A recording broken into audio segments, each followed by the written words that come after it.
지금으로부터 1400여 년 전 한 거대한 강 앞에서 30만 명의 군대가 차례로 무너져 내렸습니다. 그들은 당시 세상에서 가장 강했던 제국 수나라의 정예병이었죠. 30만 5천에 달하던 그 정예병 가운데 살아서 고향 땅을 다시 밟은 자는 채 2,700명이 되지 않았다고 전해집니다. 생존율이 1%에도 미치지 못한 동아시아 역사상 가장 처참한 패배였죠. 그런데 이 거대한 군대를 무너뜨린 것은 놀랍게도 칼이나 화살 같은 무기가 아니었습니다. 그것은 단 한 사람의 머릿속에서 시작된 치밀하게 설계된 하나의 함정이었던 것입니다. 모두가 그를 용맹한 장수로 기억합니다. 하지만 그가 휘두른 진짜 무기는 칼이 아니라 적의 마음을 읽어내려간 한 수 앞선 계산이었습니다. 우리가 미처 몰랐던 그 한 사람의 이야기를 시작합니다. 이야기는 589년 중국 대륙에서 벌어진 거대한 사건에서 출발합니다. 무려 300년 넘게 갈라져 싸우던 중원이 마침내 수라는 하나의 제국 아래 통일된 것이었죠. 하나로 뭉친 제국의 힘은 상상을 초월했습니다. 그리고 그 거대한 힘은 곧 동쪽 끝에서 홀로 버티고 있던 또 하나의 강국 고구려를 향하기 시작했습니다. 당시 수나라의 황제였던 양제는 야심이 대단한 인물이었습니다. 그는 동방의 고구려가 자신에게 고개를 숙이지 않는다는 사실을 도저히 견디지 못했던 것이죠. 이윽고 612년 양제는 결단을 내립니다.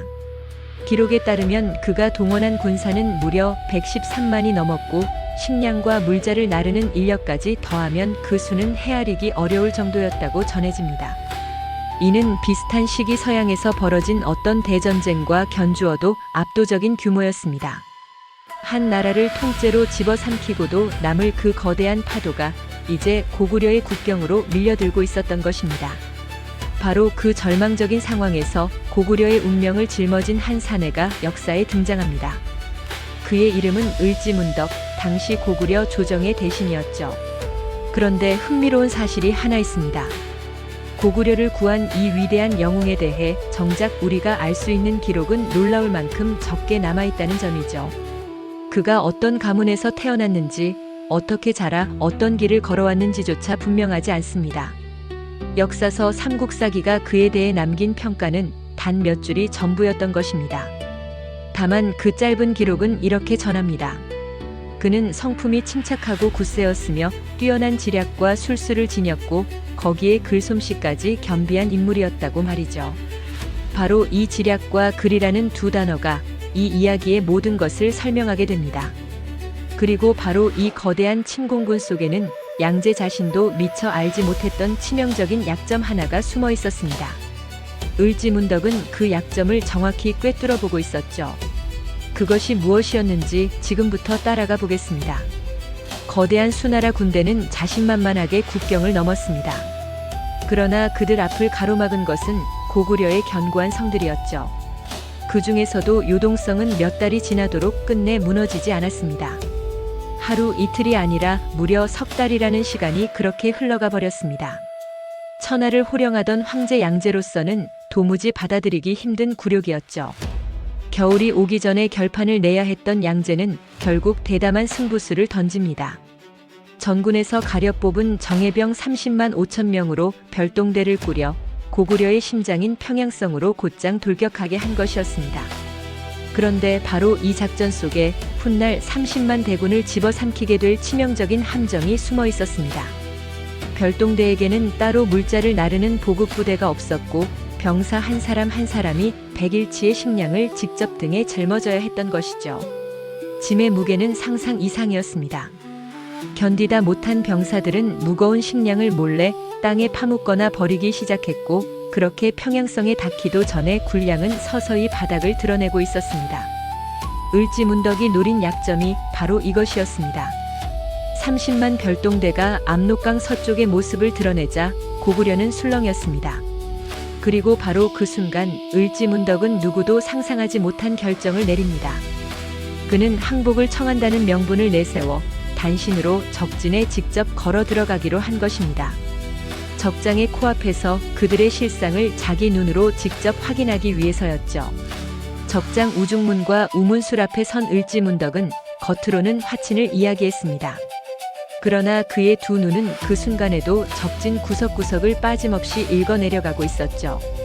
그가 본 것은 분명했습니다. 굶주려 헬쑥해진 병사들의 얼굴, 그리고 바닥을 드러낸 군량이었죠. 겉으로는 위풍당당했지만 이 거대한 군대는 이미 안에서부터 서서히 골마가고 있었던 것입니다. 그가 적진을 빠져나간 뒤에야 수나라 진영은 뒤늦게 술렁이기 시작했습니다. 방금 돌려보낸 그 사신이야말로 고구려군을 이끄는 총사령관이라는 사실을 그제야 깨달았기 때문이죠. 서둘러 그를 뒤쫓았지만 을지문덕은 뒤도 돌아보지 않고 강을 건넜습니다. 호랑이는 이미 굴을 빠져나간 뒤였죠. 그리고 진짜 싸움은 바로 여기서부터 시작됩니다. 적의 약점을 손바닥처럼 들여다본 을지문덕은 곧장 정면으로 맞붙지 않았습니다. 그는 오히려 거꾸로 지는 척하는 전략을 택했던 것이죠. 고구려군은 수나라군과 부딪힐 때마다 잠시 맞서는 듯 하다가 이내 등을 보이며 물러났습니다. 기록에 따르면 하루에도 7번을 싸워 그 7번을 모두 일부러 져주었다고 전해집니다. 적을 일부러 이기게 두어 깊숙이 끌어들이는 이 방식은 동서고금의 명장들이 즐겨 쓴 오래된 병법이기도 했습니다. 다만 을지문덕은 그 함정을 누구보다 인내심 있게 펼쳐 보였던 것이죠. 승리에 취한 수나라군은 자신들이 함정 속으로 빨려 들어가고 있다는 사실을 전혀 눈치채지 못했습니다. 그렇게 그들은 마침내 고구려의 수도 평양성에서 겨우 30리 떨어진 곳까지 다다랐죠.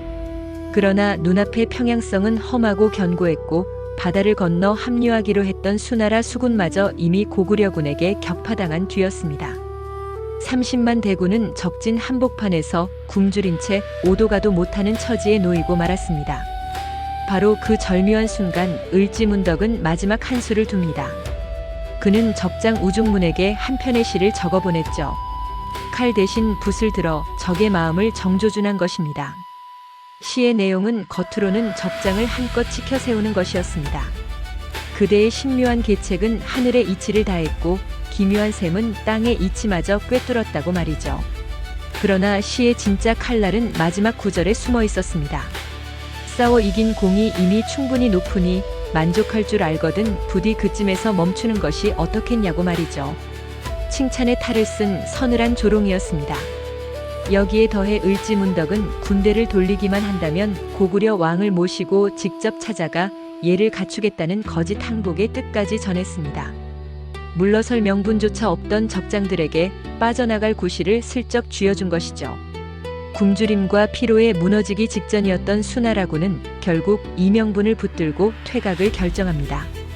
단 한 편의 시와 한 통의 편지가 30만 대군의 발길을 돌려세운 순간이었습니다. 그리고 을지문덕이 진짜로 기다려온 무대는 이제 막 열리려 하고 있었습니다. 지칠 대로 지친 수나라군은 왔던 길을 되짚어 북쪽으로 후퇴하기 시작했습니다. 그리고 그들의 앞을 가로막은 것은 거센 물살이 흐르는 강 하나였죠. 바로 살수, 지금의 청천강이었습니다. 을지문덕은 바로 이 강을 마지막 무대로 점 찍어 두고 있었습니다. 그는 적이 강 한복판에 들어설 그 순간만을 숨죽인 채 기다리고 있었던 것이죠. 수나라 대군이 강물 속으로 들어서 절반쯤 건넜을 무렵이었습니다. 마침내 을지문덕의 신호가 떨어졌고 강 양옆에 숨어있던 고구려군이 일제히 적의 후미를 덮쳤습니다. 강 한가운데 갇힌 군대는 손쓸 도리가 없었습니다. 무거운 갑옷을 입은 채 거센 물살에 휩쓸렸고 대오는 순식간에 무너져 내렸죠. 거대했던 제국의 정예병은 그렇게 강물 속으로 사라져갔습니다.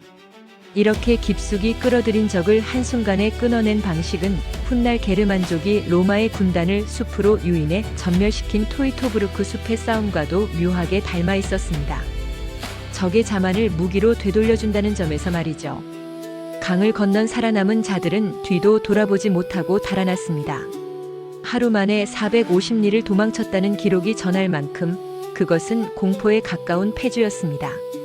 그리고 30만 5천 명 가운데 끝내 살아 돌아간 자는 채 2,700명이 되지 않았습니다. 별동대의 처참한 소식이 전해지자 황제 양제는 격노했습니다. 패배한 장수들은 쇠사슬에 묶여 끌려갔고 한순간에 평민으로 강등되거나 옥에 갇히는 신세가 되고 말았죠. 그러나 양제는 여기서 멈추지 않았습니다. 그는 자존심을 회복하기 위해 2번, 3번 다시 고구려로 군대를 보냈죠. 하지만 그 모든 시도는 번번이 실패로 돌아가고 말았습니다. 끝없는 전쟁은 백성들의 삶을 송두리째 무너뜨렸습니다. 무거운 세금과 강제 동원에 지친 민심은 곳곳에서 등을 돌렸고 거대했던 제국은 안에서부터 균열이 가기 시작했습니다. 결국 수나라는 고구려를 무너뜨리기는커녕 그 무리한 욕심에 발이 걸려 스스로 무너지고 맙니다. 통일 제국수는 살수의 패배로부터 불과 몇 해 뒤 역사의 무대에서 완전히 사라지고 말았던 것이죠. 거대한 통일 제국이 단 한 번의 무리한 야심으로 꺾여버린 이 장면은 일찍이 천하를 노리던 조조의 대군이 적벽에서 멈춰 섰던 순간을 떠올리게 합니다. 압도적인 힘도 한 사람의 지략 앞에서는 결코 절대적이지 않았던 것입니다. 나라를 구한 위대한 승리였지만 정작 그 주인공인 을지문덕은 이 살수의 싸움 이후 거짓말처럼 기록에서 자취를 감춥니다. 그가 언제 어디서 생을 마쳤는지조차 우리는 알지 못합니다.